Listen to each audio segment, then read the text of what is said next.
Hello, ladies and gentlemen, and welcome to a brand new How I Would Make It, where we don't just tear down bad movies, we build them back up again.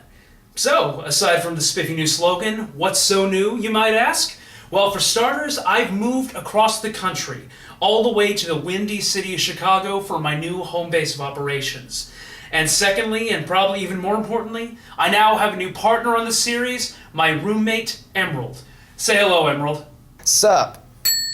I'm a guy, asshole. Charming, ain't he? Now, today's movie is Marvel's The Avengers.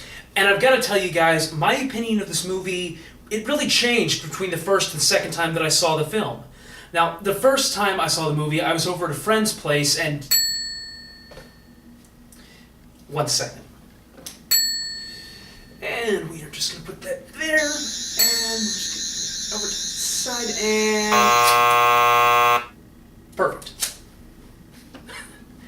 Now, as I was saying, the first time I watched the movie, I was at a friend's place, distracted by conversation and drinks, and was overall in a negative mood that day, so I found the movie to be annoying, overblown, and overall mediocre.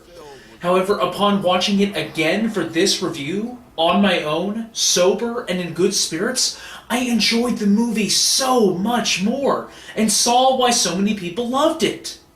Now, this is where I would normally list facts about the movie and what I liked about it. However, if you're on a website with this video on it, you have undoubtedly seen everything there is to know about this movie, or have seen the film yourself. So, let's just cut right to what I personally didn't like about the movie. If you need a more thorough review of the good stuff, there are any number of reviews out there you can check out. Also, just a warning, from here on out we are full of spoilers. And now, just to get everything out of my system at once, first we're going to get rid of a few nitpicks of mine. These by no means ruin the movie, they were just annoyances, distractions, things that kept me from fully enjoying the movie.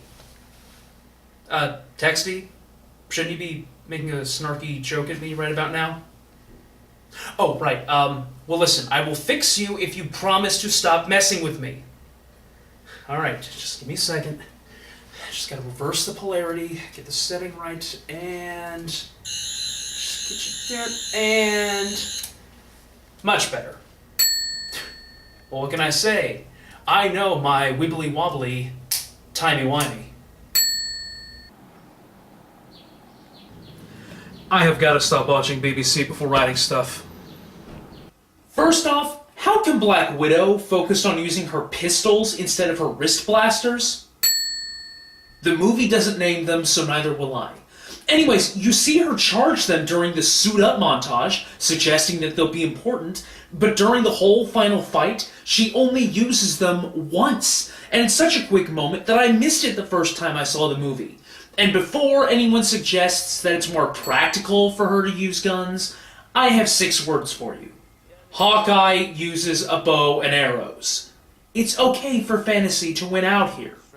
Speaking of the Indigo Archer, if they weren't going to try for Hawkeye's original costume, I wish they would have given him at least some kind of mask, or even sunglasses like his more modern look. It's purely an aesthetic thing, but it would have made him look like a superhero rather than just a guy with a bow. Maybe the sunglasses could have been high-tech and given him a heads-up display in tandem with his high-tech bow, showing what arrows he has left. Finally, what was Loki's plan with the Hulk? He mentions a few times how the Hulk is somehow an important part of his plan, but I fail to see what the intent was.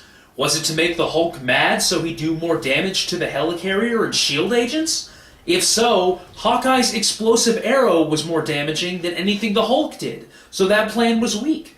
Was it to frighten Banner into staying away from the Avengers during the final fight? Well, in that case, the plan would have failed simply because the most dangerous Avenger to Loki ended up being Iron Man, who killed more baddies on screen, blew up a carrier Leviathan on his own, and saved the day by redirecting the nuke. This plot point about Loki and Hulk feels like someone started to flesh it out, but never finished before the final script was approved. And with that, we segue nicely into my two main problems with the movie. The first being an overall sense of rushing. Rushed character development, rushed plot development, rushed story, etc. It felt like so many times the movie was just skipping through the story in order to get to the big final fight, that ultimately it underwhelmed the grand scale of that fight in what was an otherwise incredible action set piece. Hey, now wait a second. Now, speaking of the Hulk, the fact that Bruce Banner can now control the Hulk comes out of nowhere and didn't connect with his previous movie. Learning to rein in the Beast is a major development, and a chance to showcase character growth, so it sucks that it happened off-screen. It's also weird because there are several scenes which feel like they belong in a different movie about Banner going through the process of controlling the Hulk. Like his scenes where Stark encourages him to open up to the Beast, and the scene where he unintentionally transforms aboard the helicarrier despite his supposed mastery of the behemoth. Captain America's growth is also strange, since we never see him take in his new surroundings, have the normal reaction of sadness over the loss of his friends who he'll never see again, and then grow to accept his situation and thrive in it. The only idea we get is a flashback as he's hitting the punching bag, suggesting that any character growth is happening inside Cap's head, and the audience doesn't get to witness it because this plot needs to move along. Finally, there's the new plot point of Black Widow and Hawkeye's relationship introduced in this movie. The only backstory we get is a 2-second video clip, and then brief mentions of past history once they finally appear on screen together halfway through the movie. Now, while I get the gist of their story, it feels weird that the only new story introduced in the movie gets brushed over so quickly. And now we come to my second main issue of the movie. The bad guys suck. They are never threatening, they're never imposing, they never feel like a major threat to our characters. It's hard to root for the Avengers when I know that undoubtedly they're going to win in the end. You see, the movie chooses style over substance here, and chooses to relish in the fact that the Avengers are all finally on screen together, rather than giving them a good reason to be so. I mean, this isn't like some random internet video where you can just throw up a new character in the hopes that it'll be funny. Yeah, that would be just silly and dumb. Isn't that right, superhero confused man? Absolutely, funny mortal. The enemies in the final fight, the Chitauri, are built up throughout the entire movie as some unstoppable force, hailing from unknown regions of space, but when they finally appear, they're just humanoid aliens and foot soldiers who are killed like normal people. They aren't bulletproof or possessing noticeable superpowers. They're just aliens, which isn't as impressive as it sounds in a movie that includes a super soldier, a thunder god, and a rage giant. Even the Leviathan carriers aren't impressive, since Hulk can destroy one with a single punch, and Iron Man can take one down just by giving it an extreme case of indigestion. The real issue, though, is Loki, who comes off looking like a total ass clown, despite him being a god and the main baddie. The power to control other people's minds is given to him by an outside force, as is the knowledge of how to open the portal for the Chitauri. Plus, the ratio of him kicking ass to getting his ass kicked is wonky. Now, to illustrate this, I'm going to quickly add up all the times that Loki owns someone versus all the times he gets owned. Now, for the sake of fairness, I'm not going to include the fact that he gets captured by Iron Man, Captain America, and then beaten up by Thor, since at that point, I'm pretty sure he wanted to be captured. Alright, let's do this.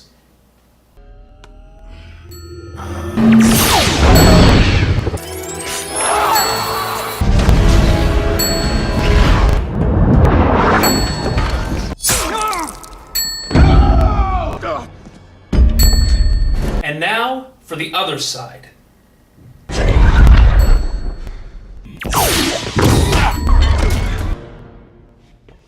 So, Banner. I don't think I'm a super soldier, living legend who. This usually works.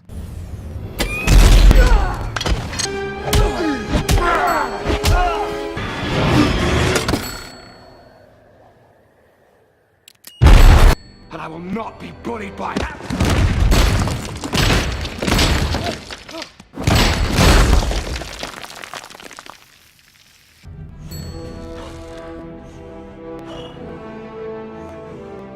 Now, looking at these numbers, you may think that 7 to 11 isn't so bad, given that there are 6 Avengers versus 1 Loki. However, what happens when we take away Loki's points where he was using his powers against normal, everyday people, including Agent Coulson, and not against the superhero threat and the main heroes of the movie? Yeah, not so threatening now, is he? So, now that I've listed all my grievances with the film, what would I do to take this movie from just being a good movie to being a perfect movie? For me? I mean, after all, this is a widely praised movie, so any changes I make are going to be purely selfish and indulgent, hence the title of the video. Well, I've been stalling long enough. I mean, you guys have been waiting long enough, and it's time to reward your patience and loyalty, dear viewers. So with that, this is... This is how I would fix Marvel's The Avengers. Now, since the nitpicks fix themselves, we'll start with the major issues. In order to solve the feeling of rushed storylines, we have a couple of possibilities. The first is to let Hulk and Captain America each have one more movie to get their storylines fully fleshed out, so that their introduction into the Avengers is cleaner and focused. Now, this could give the studio more revenue from the additional films, but it would also cost money and take time, so this may not be the best option. The other fix is to make Cap and Hulk's storyline be main stories in the film, with the other Avengers helping them to get to the point where they feel like they belong. There's already a subpoint of Stark trying to help Banner with his insecurities around transforming, so let's flesh it out a bit and give it more development. We could do something similar with Cap and Black Widow, since she has military baggage of her own and could relate to Captain Rogers. Okay, villains now, Chitauri first. So, let's have it that by the midway point of the film, Loki can use his mystical staff to summon a small number of Chitauri forces and have them be the ones who attack the helicarrier, instead of just a bunch of possessed soldiers. We get to see the separated Avengers getting beaten up by new foes, and seeing how ordinary humans don't stand a chance. This would raise the stakes at the end of the movie when the entire army of Chitauri show up, meaning that the Avengers have to learn to work together. Also, instead of Tony bringing down the Leviathan carrier alone, have a callback to the beginning of the movie and have Thor supercharge his armor before going in, further proving that the group is stronger together. With Loki, we need to turn him into a genuine threat, instead of just the guy working for Thanos. I feel like a slight shift in how he's portrayed would fix most of this, as Tom Hiddleston, the actor playing Loki, could easily pull it off. First, play Loki as more obsessed, the way he is when he's around Thor, with the anger and menace in his voice. He should always come off as someone demanding fear, especially from those who serve him, and he should never be buddy-buddy with the other bad guys or those under his control. Loki isn't a team player. He's a ruler. For those who watch Game of Thrones, Viserys Targaryen is a perfect example, or even Scar from The Lion King. And there you have it, ladies and gentlemen. I've taken on the greatest superhero movie of all time and given it my ideas to turn it into the best movie possible, according to my impossible standards. Now, whether you agree or disagree with my ideas, remember I do like the movie, but please feel free to comment in the section below. Tell us how you liked the video and suggestions for movies in the future. But until that time, guys, this is Tyro signing out. You suck! You shut your dirty mouth!